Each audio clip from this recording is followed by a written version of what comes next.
Welcome to Sunday Worship Service with our pastor, Pastor Kim Lantada.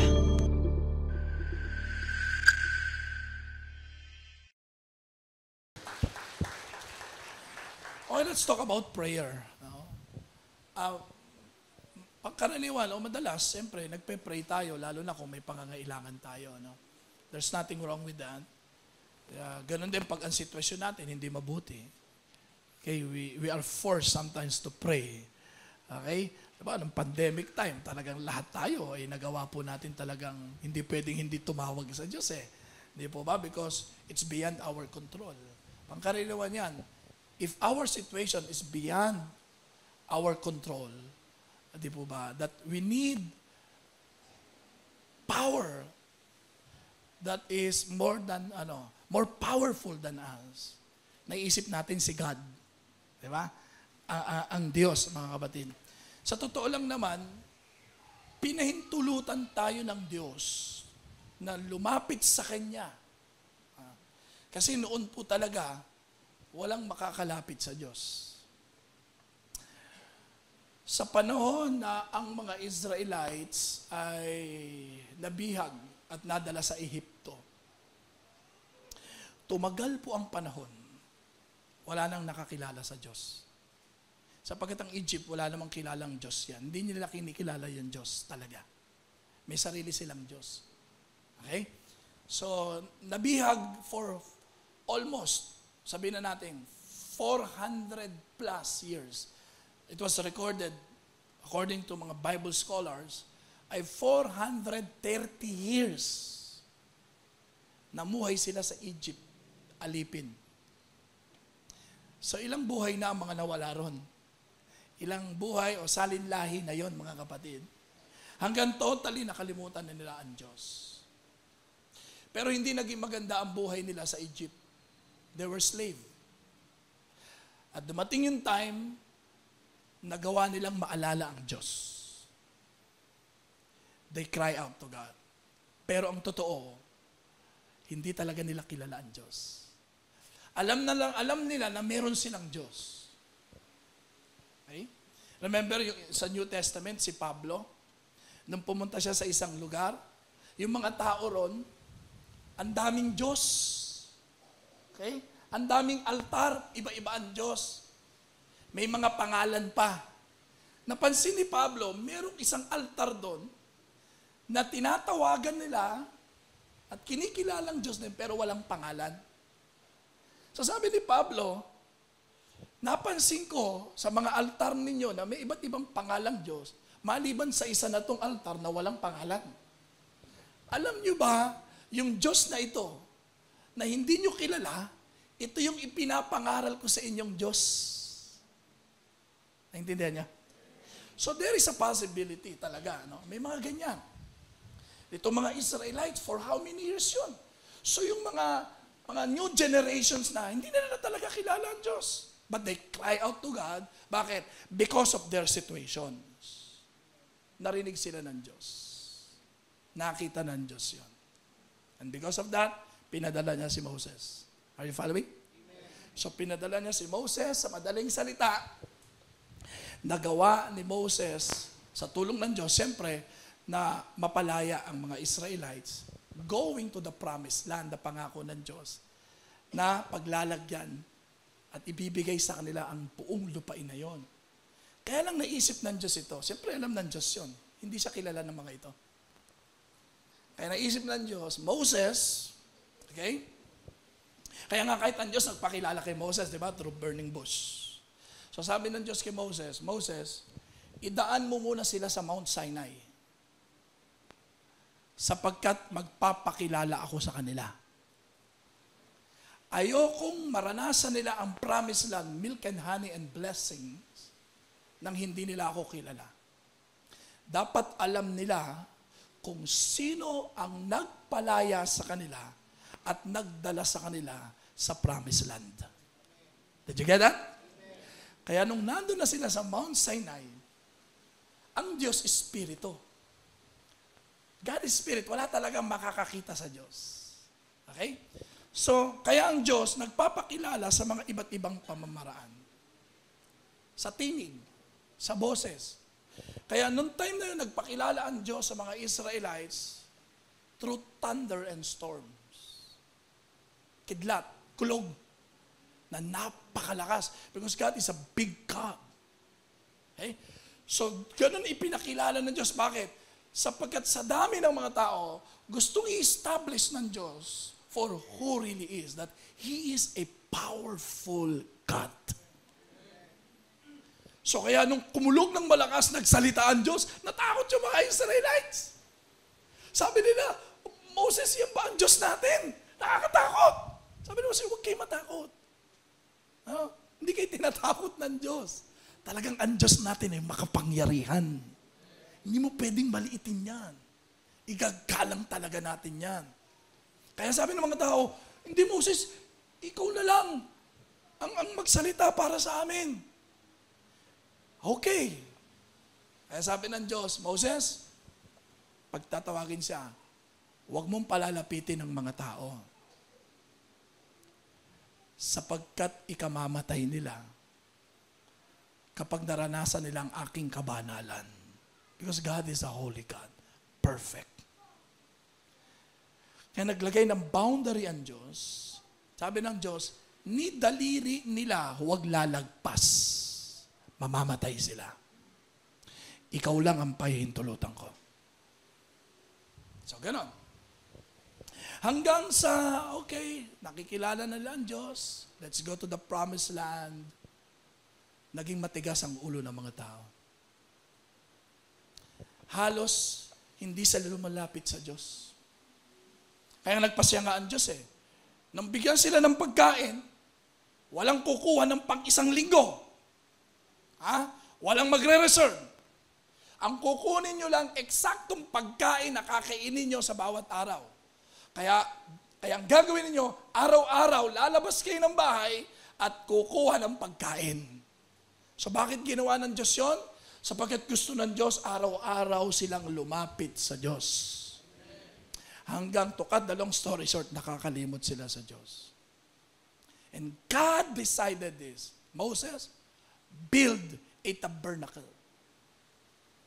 Gumawa ka ng tabernakulo, isang lugar na kung saan pahihintulutan ko kayong lumapit sa akin. Pero sa pamamagitan ng mga saserdote na namumuno sa inyo pagdating sa espiritualidad. Kaya gumawa ng tabernakulo si Moses na kung saan ay nahahati sa tatlo. Yung unang bahagi ay outer court. Yung ikalawang bahagi ay holy place. Yung ikatlong bahagi, Holy of Holies. Ano ibig sabihin nun? Parang ganito para ma-visualize nyo. Yung outer court, yan, sa labas. Yan, sa parking area. Okay? Yung holy place, ayan, kayo kung saan kayo nakaupo. Ang Holy of Holies, ito. At sa bawat bahagi, may kurtina yon, nakatabing. So, saan nakapwesto ngayon ang mga Israelita? Sa labas ng gate. Lahat sila nandun sa labas ng gate. So, sino lang papasok ng gate dito? Mga saserdote. Mga ilan lang yun. Siguro mga 6, mga 10, ganyan. So, unang gagawin ng mga saserdote, are you following? Papasok sila ng gate. Magkakatay na mga hayop. Mga kapapanganak lang na hayop. Papatay nila yung kukunin yung dugo. Tapos, meron silang seremonyang gagawin dyan sa parking area. Bubudbud nila yon. Tapos yung mga hayop, susunugin.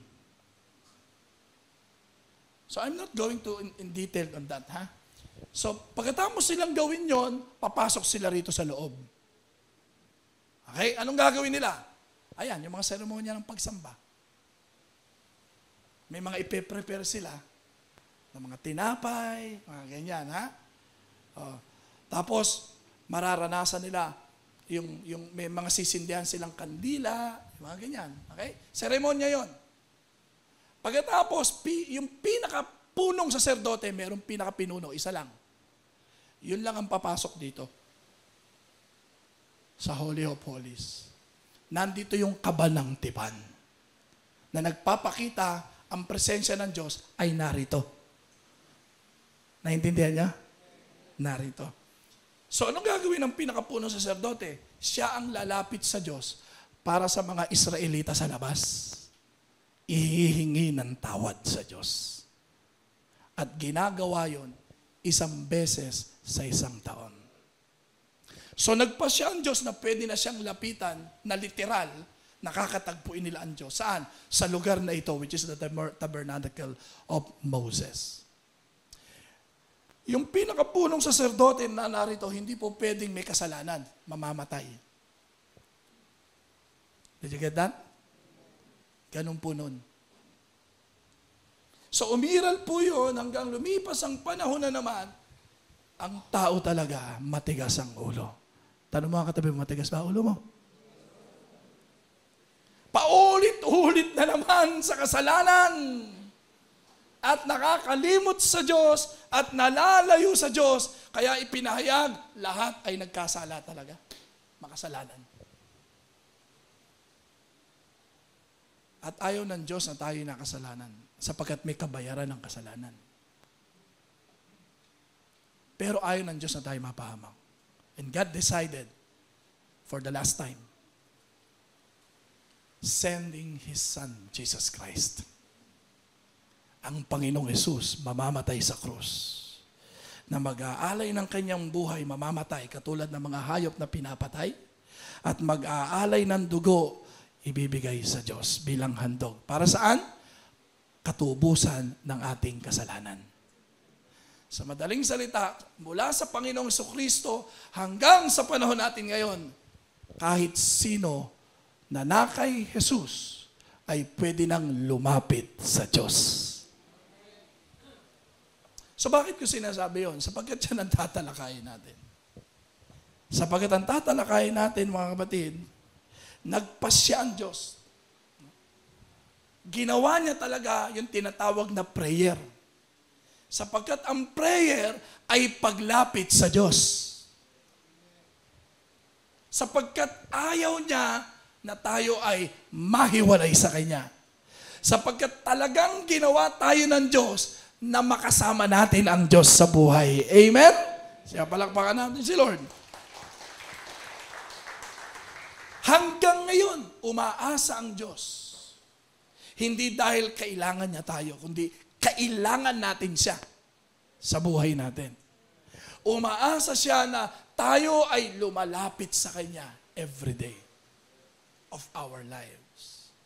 Imbitasyon ng Diyos yan.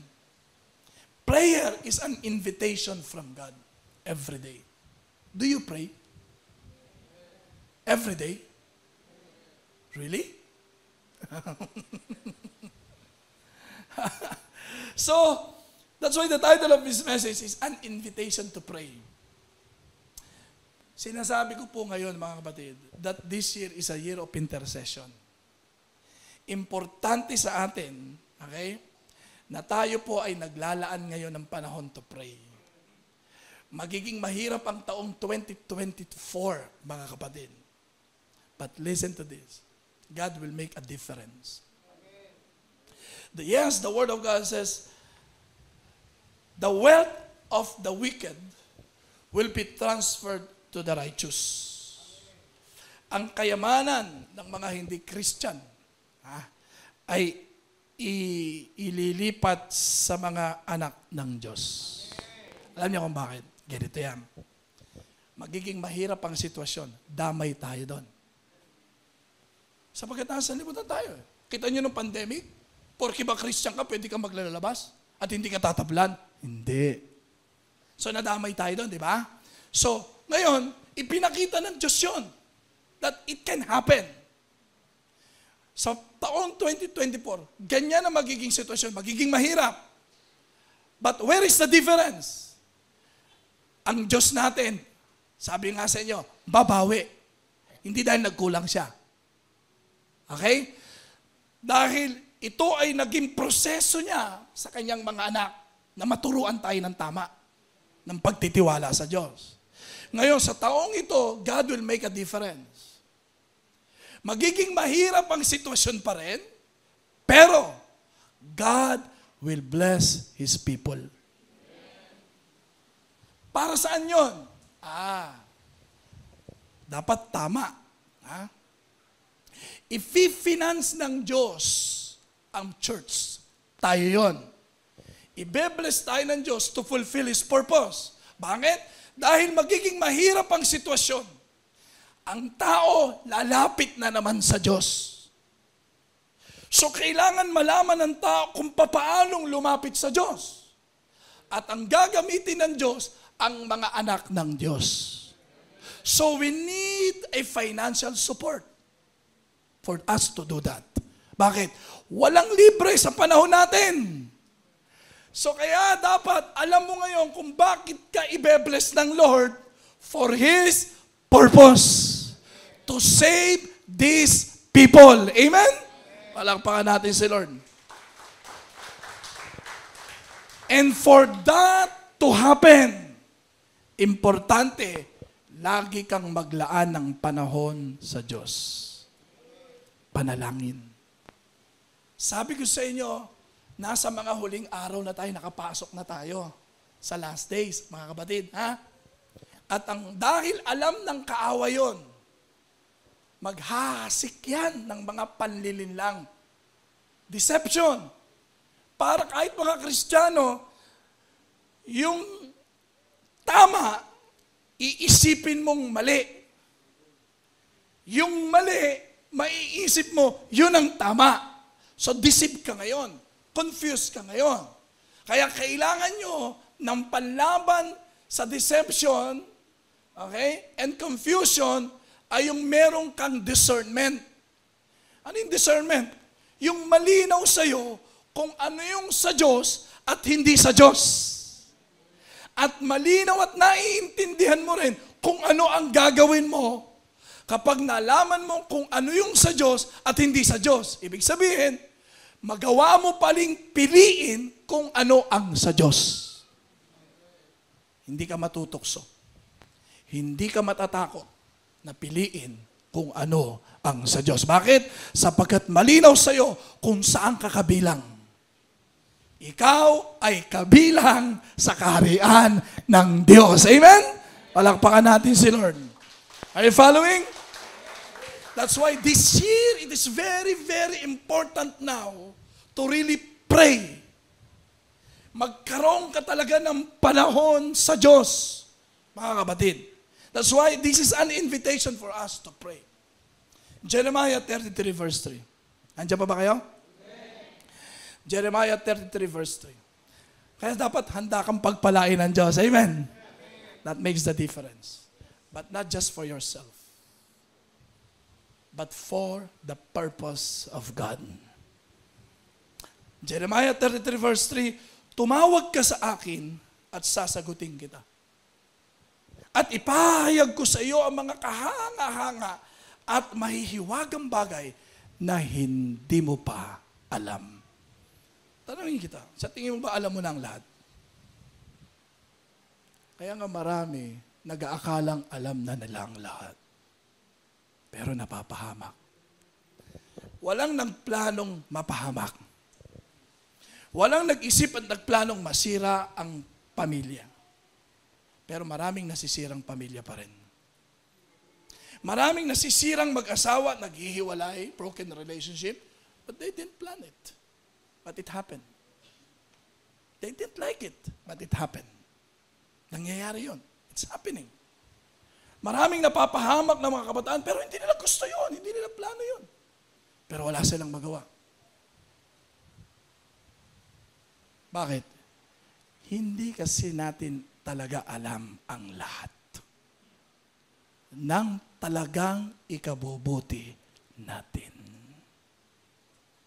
Kailangan matutunan mong aminin yon na hindi ko talaga alam ang lahat. That's why I need my God. At ang sabi ng Diyos, lumapit kayo sa akin at malalaman ninyo ang mga bagay na hindi nyo nalalaman. Amen. Call to me and I'll answer you and will tell you about great and hidden things that you don't No. Alam niyo, masaya ang Diyos pag lumalapit tayo sa Kanya. Whatever the reason. Ano man ang dahilan, basta tayo ay lumapit sa Diyos, masaya ang Diyos. Naliligayahan ang Diyos sapagkat siya mismo ang nagbigay ng kapahintulutan tayo ay makalapit sa Kanya sa pamagitan ng Panginoong Jesucristo. Sapagkat ang panalangin ay galing sa Diyos. Dahil gusto niya tayong lumapit sa Kanya. At panawagan ng Diyos yan, mga kapatid. Kaya ano man ang dahilan natin sa paglapit sa Diyos, yan ay nagsisilbing pagtugon natin sa panawagan ng Diyos. What kind of invitation is that? To pray. Pakitapik mo yung katabi mo. Manalangin. That will be the key. Yan ang magiging susi. Ano sabi ko sa inyo last Sunday? Kung naintindihan mo? Pwedeng meron ka ng lahat. Pera, kakayahan, qualifications, pero hindi pa rin lahat ng bagay manggagaling sa iyong pera, manggagaling sa iyong kakayahan at qualifications. Because there is God more powerful than us. That's why we really need God. Ginawa tayo ng Diyos para makasama ang Diyos. Hindi po pwedeng hiwalay sa Diyos. Hindi po pwedeng ang mag-asawa hiwalay sa Diyos. Kaya nagkakahiwalay ang mag-asawa. Sapagkat merong espiritu ng pagkahiwalay. Hindi po pwedeng isang pamilya walang Diyos. Dapat meron. Prayer is a special appointment with God, a divine appointment. Prayer is not optional. Dahil hindi po pwedeng wala tayong Diyos, kaya hindi po pwedeng hindi lumalapit sa Diyos. Amen. Prayer is not optional. Hindi tayo dapat tumatanggi sa pananalangin. Hindi dapat tinatanggihan ang pananalangin. Sapagkat ang pananalangin ay paglapit sa Diyos. So nung magkaroon ng panawagan ang Diyos, when God invited Jeremiah and the Israelites, they were captive. At ang mga tao, hindi na nakikinig ng salita ng Diyos. Kaya isang sabi ni Jeremiah sa Diyos, hindi na naman sila nakikinig sa atin eh. Wala nang nakikinig eh. Hindi na nila pinakikinggan ang mga salitang ipinangangaral ko na mula sa iyo. Tapos, nakulong pa si Jeremiah dahil sa kanyang pangangaral ng salita ng Diyos. They were in difficult times. Pero sa ganyang panahon at sitwasyon, God invited them to pray. Call unto me. Sabi mo sa katabi mo, kasama ka ron. Not because you don't have needs, but because you need God in your life. Hindi lahat ng napahamak nasa kawalan. Hindi lahat ng napahamak nasa kahirapan. Hindi lahat ng napahamak walang pera. Hindi.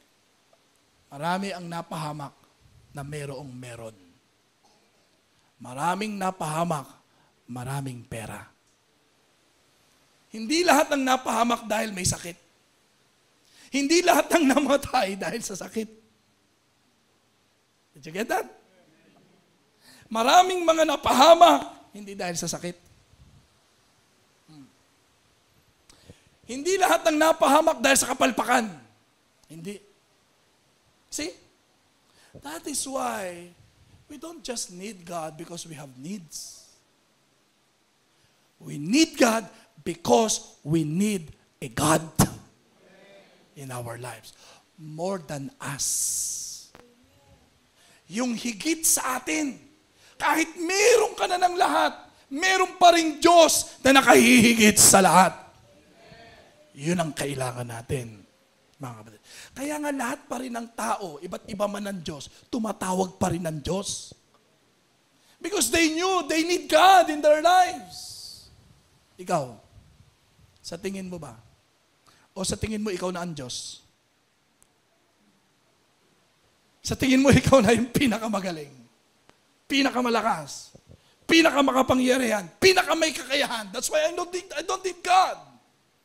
Diyan ka nagkakamali. You still need God in your life. Why? Not because you need money, you need work, you need job, but because you need God. Did you get that? So why we need to respond to God's invitations to pray? Bakit kailangan natin tumugon doon? Una, because prayer is a great privilege. Pribilehiyo yan, mga kapatid. Kaya ikinuwento ko sa inyo nung unang panahon. Napakahirap mabuhay nung unang panahon. Alam niyo ba nung unang panahon? Gusto niyo malaman? Nagsisimba ang mga tao. Kagaya ng panahon natin ngayon. Once a week din. Alam niyo ba nung unang panahon, pag hindi ka nagsimba, papatayin ka. Pag absent ka, may pipick up na sa'yo sa bahay. At dadaling ka sa plaza, babatuhin ka hanggang sa mamatay. Bakit? Absent ka. Ganun nila in-establish that you need God in your life. Dalin kaya natin sa panahon natin ngayon yan.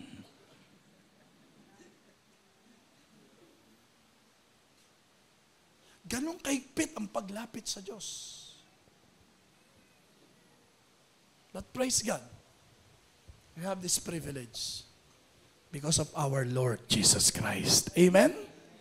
Sana makita mo yun. Tapos hindi ka pa nagsisimba. Tapos hindi ka pa lumalapit sa Diyos. Hindi mo sinasamantala yun. Kapatid, pribilehiyo yan. Yung makatawag tayo sa Diyos, to pray to God, to draw near to God, yung makalapit sa Diyos, kapatid. Can you say amen to that? Yung paanyaya, kaya marami tayong makikita sa Biblia, basahin natin isa-isa, Sa Abit 50:15. Tumawag kayo sa akin sa oras na inyong kagipitan. At ililigtas ko kayo at ako'y pararangalan ninyo. Jeremiah 29:12-13, kung magkagayon, tatawag at mananalangin kayo sa akin. Jeremiah na ate. At diringgin ko kayo kung lalapit kayo sa akin. Ba't wala? Jeremiah ate. Ayun, natutulog si ate. Jeremiah 29:12-13. Ang sabi niyan, kung magkagayon, tatawag at mananalangin kayo sa akin at diringgin ko kayo. Kung lalapit kayo sa akin ng buong puso, tutulungan ko kayo. Isaiah 30:19. Ito po ang kasunod. Kayong mga taga-Zion na mga mamamayan ng Jerusalem, Isaiah 30, hindi na kayo muling iiyak. Kaaawaan ko kayo. Kaawaan kayo ng Panginoon kung hihingi kayo ng tulong sa Kanya. Kapag narinig niya ang inyong panalangin, sasagutin niya kayo. Amen? The assurance of God. Meaning to say, hindi na kayo iiyak. Gawin nyo lang manalangin sa Diyos, lahat may katapusan. Yang problema mo, may katapusan. Yang pangangailangan mo, may katapusan. Yang ugali ng katabi mo, mababago. Kung mananalangin. Did you get that? Isaiah 55 verse 6, seek the Lord while He may be found, call on Him while He is near. Ganyan kalapit ang Diyos sa atin, mga kapatid. Before, kailangan pa nilang pumunta sa isang lugar. Nung kasama nila si Jesus, sabi ng mga alagad, Panginoon, paano po kami? Huwag kayong mag-alala. Merong banal na Espiritu. Para kahit saan kayo naroon, you can still call upon His name. Abot na abot natin ang Diyos. He is just a prayer away. Psalms 91 verse 15, kapag tumawag siya sa akin, sasagutin ko siya. Sa oras ng kaguluhan, sasamahan ko siya. Ililigtas ko siya at pararangalan. Ang ganda nun, ano? Sasamahan pa tayo ng Diyos. Grabe. Merong isang lalaking ama na may anak na mamamatay. Yung kanyang sundalo, na lumapit sa Panginoon, na para puntahan yung kanyang alipin para gumaling. Ano sabi ng sundalo? Huwag na po kayong pumunta, hindi na po kailangan. Sabihin nyo lang at mangyayari po. Ano sabi ni Moses nang sabihin ng Diyos sa kanya? Hindi ko na kayo sasamahan. Pero padadalang ko kayo ng anghel para sumama sa inyo. Ano sabi ni Moses? Ay, hindi na po. Kung hindi po kayo sasama sa amin, huwag na lang. Kailangan po namin kayo. Nakita mo ba na kailangan mo ang Diyos? Na dapat kasama mo ang Diyos? Sa bawat plano mo, sa bawat pangarap mo, sa bawat gagawin mo. Kaya nung prayer meeting, sabi ko sa kanila, una sa lahat, ano man ang gagawin mo, una sa lahat, pray. Ano man ang gagawin mo, you pray. Paggising mo sa umaga, bago ka gumawa, pray. Bago ka kumain, pray. Bago ka magtrabaho, pray. Bago ka mag-aral, pray. Bago ka manligaw, pray. Ha? Bago ka matulog, pray. In everything you do, una sa lahat, pray. Ibig sabihin, dapat pala ang prayer, una sa lahat. That's why in Matthew 7 verse 7 to 8, humingi kayo sa Diyos at bibigyan kayo. Hanapin nyo sa Kanya ang hinahanap ninyo at makikita ninyo. Kumato kayo sa Kanya at pagbubuksan kayo sapagkat ang lahat ng humihingi ay nakatatanggap, ang naghahanap ay nakakita at ang kumakatok ay pinagbubuksan. Do you really pray? Because in the Bible, meron talagang hindi nagpe-pray.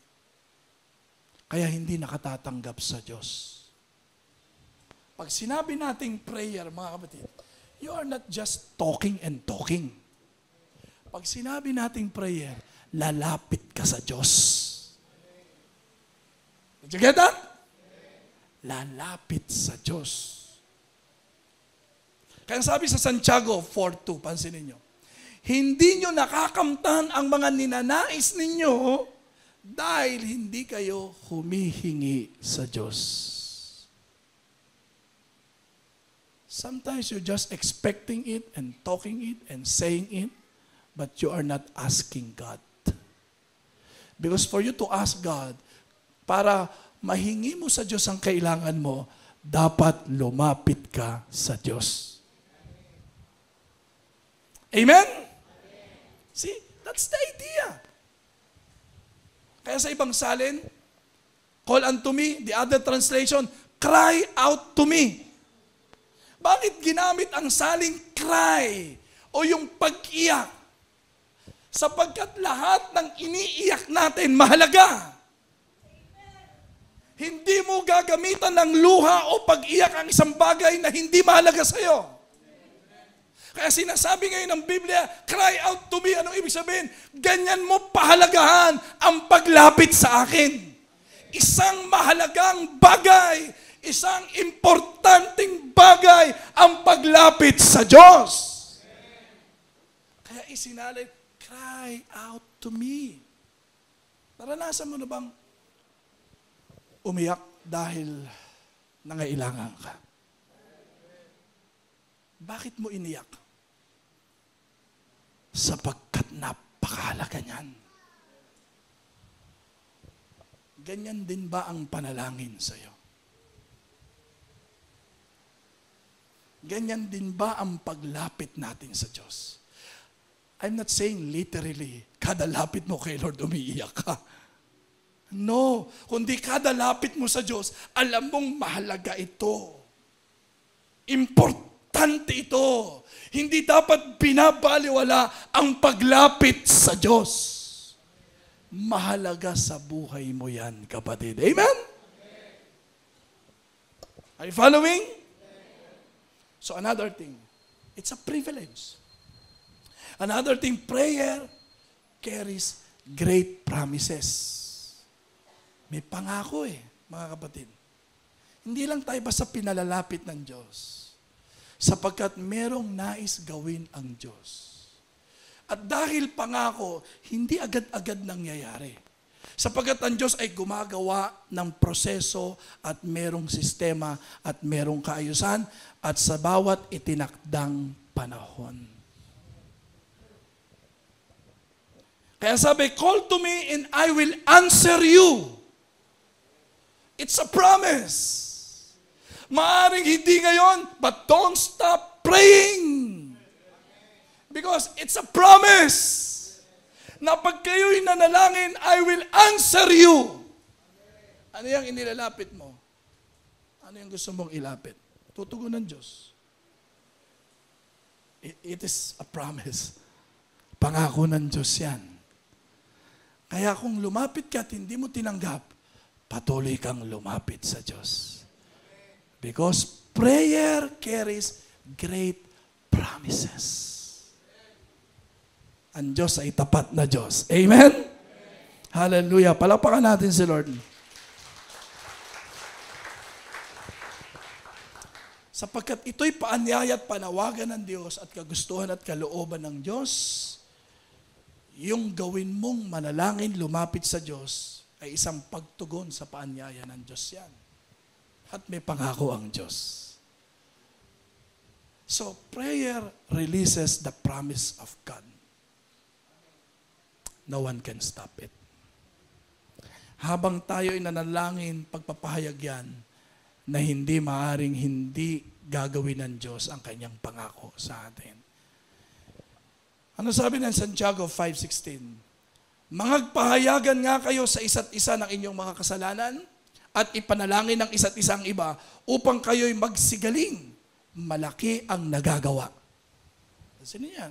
Malaki ang nagagawa ng maningas na panalangin ng taong matuwid. Ano ibig sabihin ng taong matuwid? Sumusunod sa Diyos. Gumagawa ng kalooban ng Diyos. Pag daw yun ang nanalangin, may nangyayari. Sa Bible, marami tayong makikita na halimbawang nanalangin nangyari. Halimbawa si Hannah, hindi magkaanak.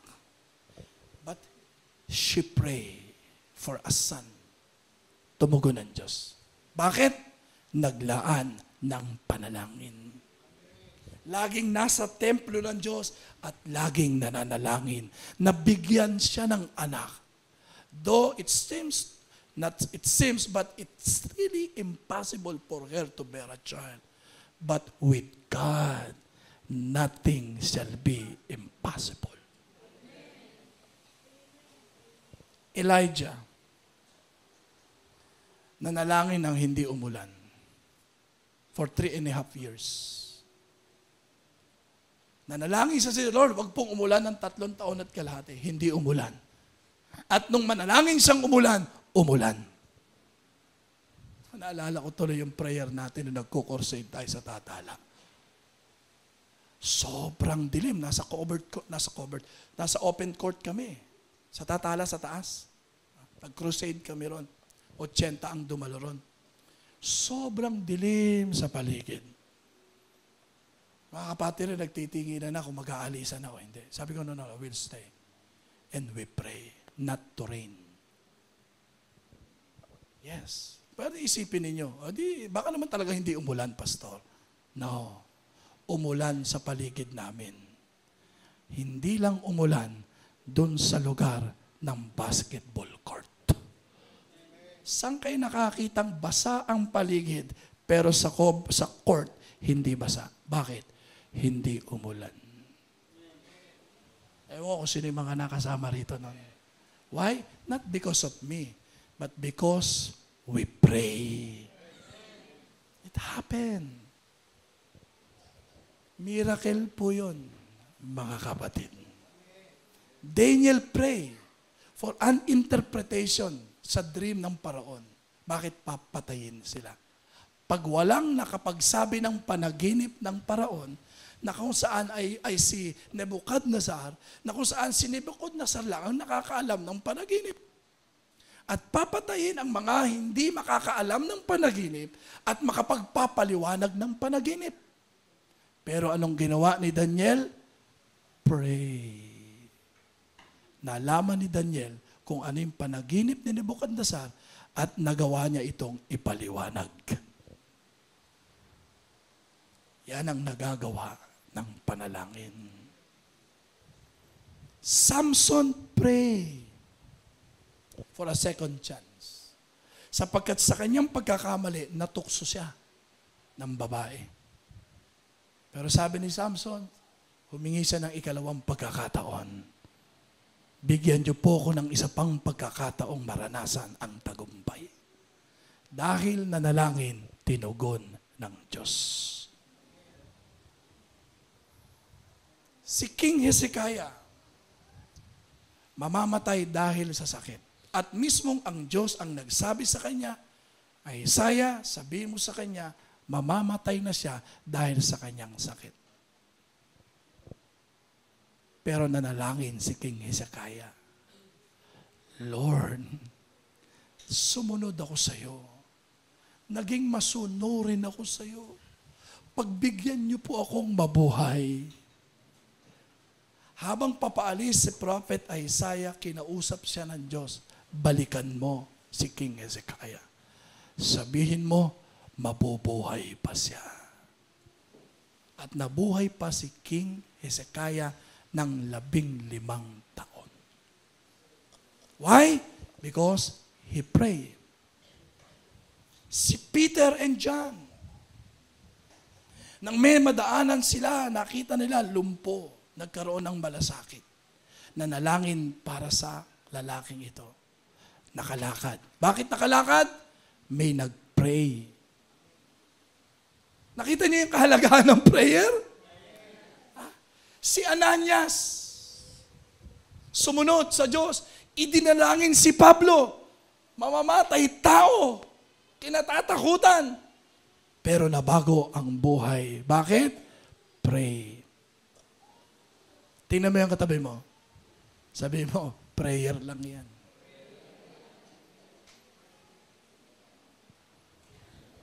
Naintindihan niyo mga kapatid? Si Pablo at Silas, dahil sa pagsunod sa Diyos, nakulong, pinahirapan. Para makakawala, humingi ng tulong sa Diyos, nanalangin. Gumawa ang Diyos ng himala. Nakalaya sila sa kulungan. Hindi man tayo nakakulong sa rehas na bakal. Ha? Saan man tayo nakakulong ngayon, hindi ka makalaya, what will you do? What are you going to do? Pray. Pakitapik mo rin katabi mo, prayer lang yan. Sabihin mo, wag mong daanin sa tulog. Paggising mo, problema pa rin yan. God still answers prayer today. Hanggang ngayon, tumutugon ang Diyos sa panalangin. Amen? Palakpakan natin si Lord. Hallelujah! Sabi ko sa inyo, wala pa akong panalangin na hindi tinugon ng Diyos. Nakamamangha ang Diyos, mga kapatid. Pero isa lang sinabi ko kay Lord, Lord, alam ko in these last days, you're going to bless your people. But Lord, help me not to forget it. that all the blessings that I'm going to experience with my family is for your purpose, not for my purpose. Kaya lahat ng blessing, gamitin mo ito, Lord, para sa iyong layunin, sa buhay ko at sa pamamagitan ng buhay ko. Gusto niyong i-bless ni Lord? Lapit kay Lord. And don't forget why God will answer your prayer. Because God has a plan for your life. And even through your life. Amen? So the key is that He always answers. And the Bible says, prayer even mountains. Prayer can move mountains. Yung mga imposibleng bagay, you just pray. And number 3, what is number 1? Prayer is a great privilege. Huwag mo sayangin. Huwag mo sayangin yung araw na hindi ka nandalangin. Huwag mong sayangin ang araw na hindi ka lumapit sa Diyos. Sayang! Malaking mawawala. Pangalawa, prayer carries great promises. Huwag ka matakot, huwag ka mag-alala. Dahil ipinanalangin mo, tapat ang Diyos. Tutuparin niya yan, kapatid. Itong church lot, matagal na panahon pinag-pray ito. Naku, hindi ko na-announce kanina, pero sa February 5, Steve Bush will come from America. Siguro yung iba sa inyo hindi nakakilala kay Steve Bush. 2 prophecy ang pinrophecy niya sa akin, nangyari na. Pero kailan pa yon? Ang tagal na nun. I am so excited. Napupunta siya rito. Alam niyo kung ano yon? Na pinapisay sa atin? Una, you will have your own church lot and church building. But, ito yon. Baka isipin nyo, baka naman kasi ganyan. No. May condition yun. Ang sabi ni Steve Bush, but it can only happen if your pastors will never rent anymore. Hindi na mangungupahan ng bahay. Naintindihan niyo? Nangyari yun. Hindi tayo makabili-bili ng lupa kasi nangungupahan kami. We tried our best. Sabi ko sa mga leaders, alam niyo yung prophecy, di ba? Respected yun eh, si Steve Bush. Wala pang prophecy yan, hindi nangyayari yun eh. Magiging bulaan yun. Pero wala pang hindi nangyayari. Kaya dapat sabi ko siya, ang inunan nyo ipag-pray, hindi na kami magrenta ng bahay. And we started to pray for that. And it happened. Alam nyo ba, nung hindi na kami nagrerenta, that's the time nakabili tayo ng church lot.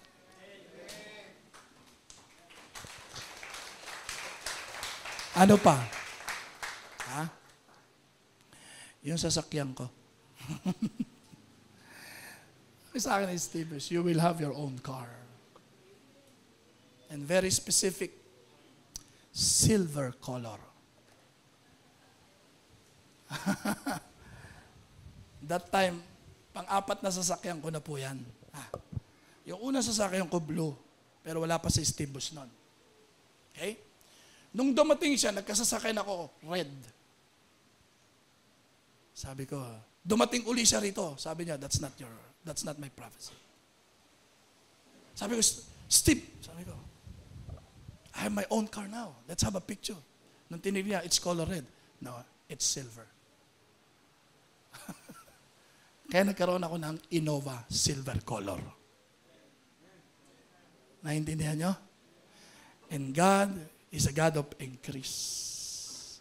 Before He came on February, I have a new car. Montero silver color. Pag ang Diyos nagbigay kasi, the best. That is not an accident. Kaya punta kayo rito, ha? February 5, with our Bishop Larry Cerda. They will come at 7 p.m. 7:30 p.m. Pupunta po sila rito. And we were so excited na makita niya yung pinrapisay inihek sa kanya ng Diyos ay na-fulfill na. Palakpakan natin si Lord.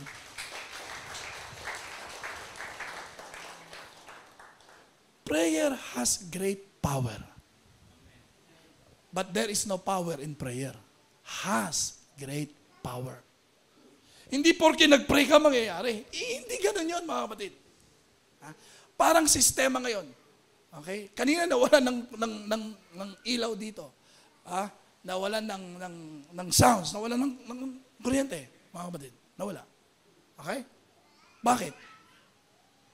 Kasi kailangan yan ng kuryente. Power. Saan nanggagaling ang power? Saan?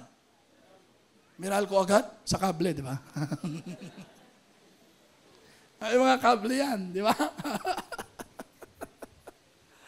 Tapos may mga switch yan. Pag sinwitch mo yan, what will happen? Magkakaroon ng process, dadaloy sa kable, kuryente, tapos pupunta doon sa Meralco. At sabi ng Meralco, may mga nangangailangan ng power. Isend mo. Tsuk! Sinend ang Meralco yung power. Shum! Nagkailaw. Naintindihan niyo? Yang ilaw na yan, wala yan. Bakit merong ngayon? It has power. Yung prayer, wala yan. Kaya akala ng iba, pag nag-pray, okay na. No. There is no power in prayer. Ba't nangyayari? Because prayer, paglapit sa Diyos. Kapag nakalapit sa Diyos ang may kapangyarihan. Ang Meralco ang nagsesend ng power. Ang Diyos ang may kapangyarihan, wala sa prayer mo. Naintindihan nyo? Kaya kailangan lumapit sa Diyos para Connect sa source of power. Para mangyari yung kalooban ng Diyos sa buhay natin. Yan ang isang dahilan. Kaya kailangan lumalapit sa Diyos. Kumukonekta tayo sa Diyos sapagkat nasa Kanya ang kapangyarihan. Mga kapatid, naintindihan niyo? Kaya kahit anong gawin mo, kung hindi ka lalapit sa Diyos, there is no power. Walang kapangyarihan. At ang sabi ng Diyos, malalaman niyo ang mga bagay na hindi niyo nalalaman. Yan ang problema sa atin. Alam ng Diyos ang lahat, pero tayo hindi natin alam ang lahat. So kailangan lumapit tayo sa Diyos para yung nakakaalam ng lahat, ipaalam sa atin yung hindi natin nalalaman. Paano solusyonan ang problema, paano mapagtagay ang pagsubok, paano mo makamtan ang kailangan mo. Ang Diyos ang nakakaalam ng lahat. Amen. Palakpakan natin si Lord. Hallelujah. See? Kaya sabi ng Jeremiah 29:10-14, listen to this and read this and mark it in your Bible. Ako ang Panginoon ay nagsasabing pagkatapos ng 7 taon, may katapusan talaga, na pagsakop ng Babylonia, babalikan ko kayo at tutuparin ko ang pangako ko na ibabalik ko kayo sa lupain ninyo. Pansinin niyo ito. Alam ko kung paano ko tutuparin ang mga plano ko para sa kabutihan ninyo. Alam ko. Man, ikaw hindi mo alam. Paano pa mangyayari yun?